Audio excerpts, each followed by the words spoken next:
Well, hello everyone and welcome to Chef Shelley's Kitchen. Now, before you say, who's that woman? Yes, it's true. I've become a blonde. So I hope you guys are doing well. I hope you missed me. Out of commission just a little bit. Actually, I was caught up in that Irma on a cruise and we had a 7-day cruise that actually turned into a 10-day cruise. So no, the sun didn't bleach my hair. It's something that I did on my own just to spice things up a little bit. So for the month of October, we're going to do some desserts.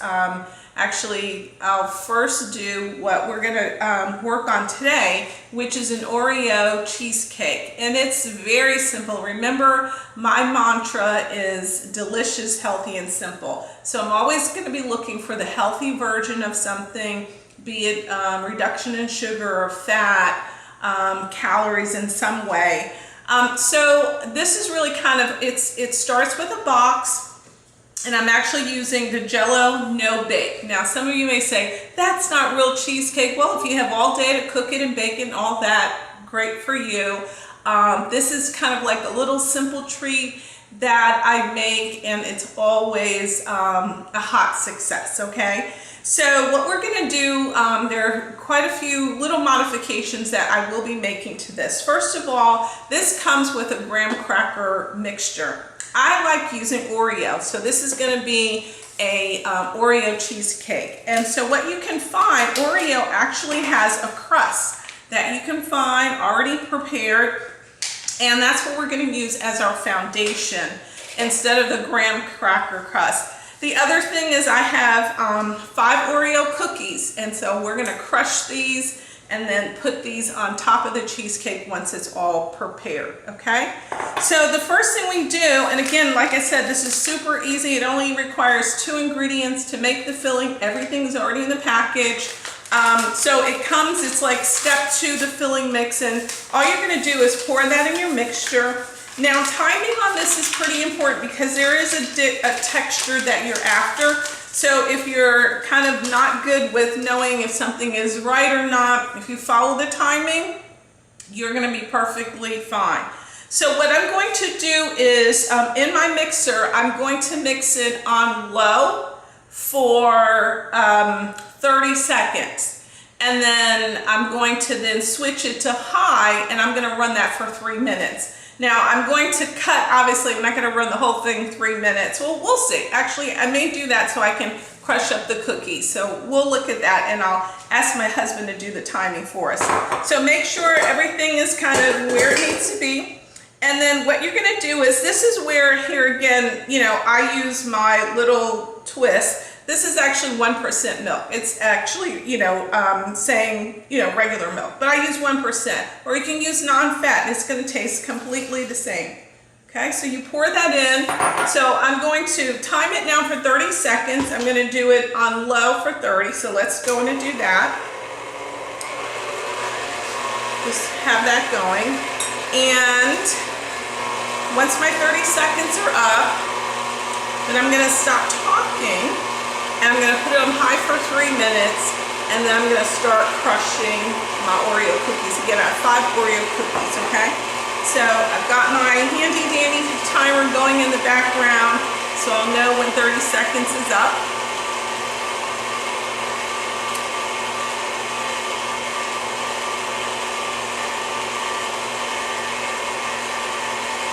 Almost there, almost there.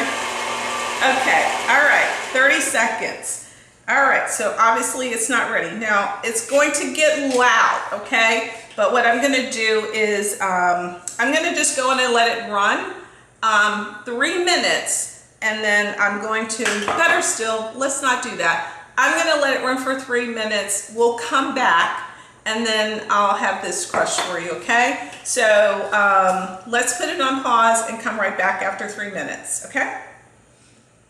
Okay, so we had this running for 3 minutes on high. Again, it was going to be too loud. I thought, oh, maybe I'll talk over it. That wouldn't have been too cool. So I'm going to just take this, clean off my equipment here. Make sure I get every little morsel. And then I want to show you the texture and why it's so important for you to keep it in for 3 minutes, okay? So it's going to be very thick, okay? So I hope you can see that. Really thick, really creamy. Now we're going to just go on and put this in the Oreo pie crust that's already made. Okay. Spread that in like so. And I'm actually going to, I should have thought about getting a knife, but let's see if I can spread it okay. Let's put this here. So we're going to spread this pretty evenly around the pie crust. And I promise you, this is so delicious. This is one of those winter desserts. And, you know, it's super quick to make, okay? Now, the thing about it, though, is that you do have to refrigerate this for an hour so that it can harden, okay? So that's going to be very, very critical that you do that. You can't just serve it, oh, okay, now it's done, it's ready. No, it has to harden. Okay, so you're going to make it, just spread it evenly like so.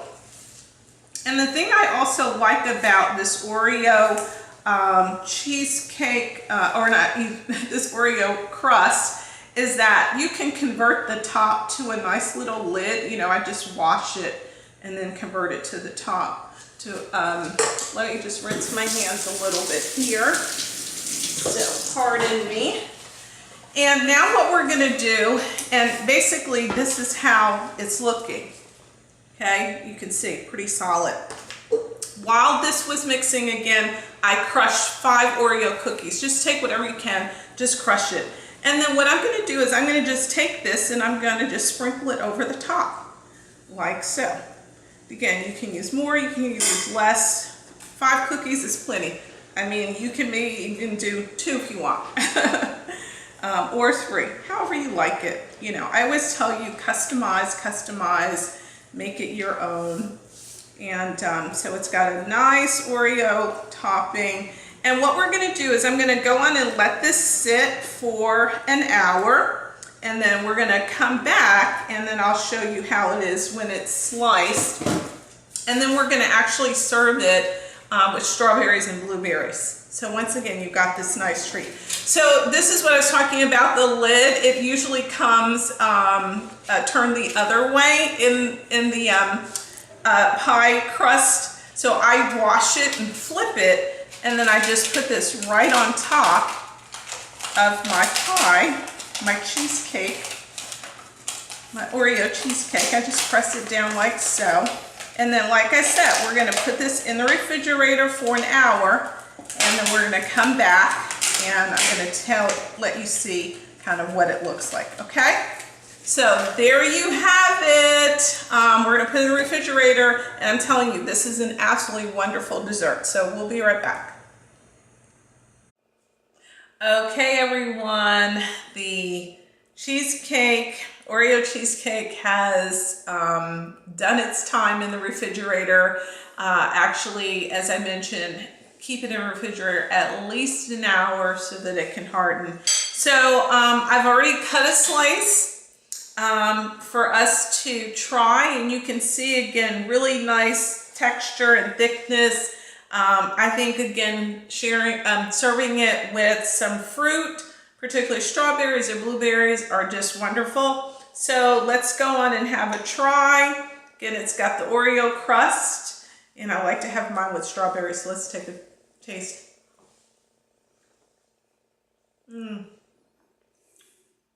So creamy, so creamy. All right, there you have it. Oreo cheesecake, very simple, totally delicious. Found some new ways to make it a little healthier, and certainly adorn it with some fruit. So take care, remember, share, share, share. Until I see you next time, have a good one, bye-bye.